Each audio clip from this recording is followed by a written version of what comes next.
Remainer David Gauke has broken his silence on Theresa May's soft Brexit deal plot more than a year after she was forced out of Downing Street. The former Conservative Justice Secretary who served in Mrs May's cabinet, touched on the former Prime Minister's unpopular deal with the EU as he called for a change in Boris Johnson's Brexit strategy. Mr Gauke was among 21 rebel Tory MPs who had the whip withdrawn last year for voting against Boris Johnson's government on a no-deal Brexit motion. The former MP failed to get re-elected as an independent in last winter's general election. On Thursday he took to Twitter to blast Mr. Johnson's decision to rule out an extension to the transition period, which expires on December 31.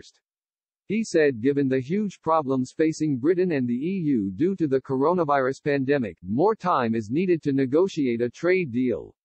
But he argued that even if talks between Brussels and London crumbled and a no-deal was on the cards, the transition period should still be extended to give both sides time to prepare for the upcoming changes.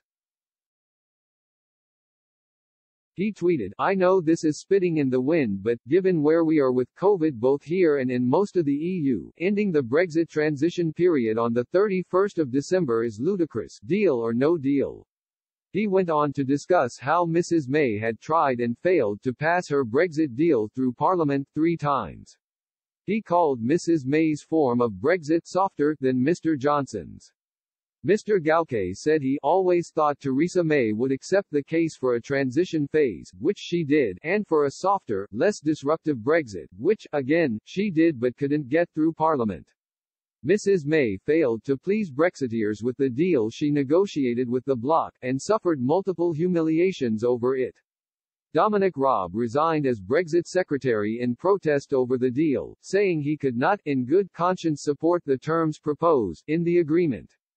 Mrs May insisted her deal delivered on the result of the 2016 EU referendum and was in the national interest.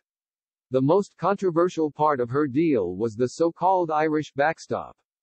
The mechanism aimed to prevent a return to a hard border in Ireland. The policy would kick in at the end of the Brexit transition period if both sides had failed to reach a trade deal that kept the border open. Under the backstop, the whole of the UK would enter a single customs territory with the EU.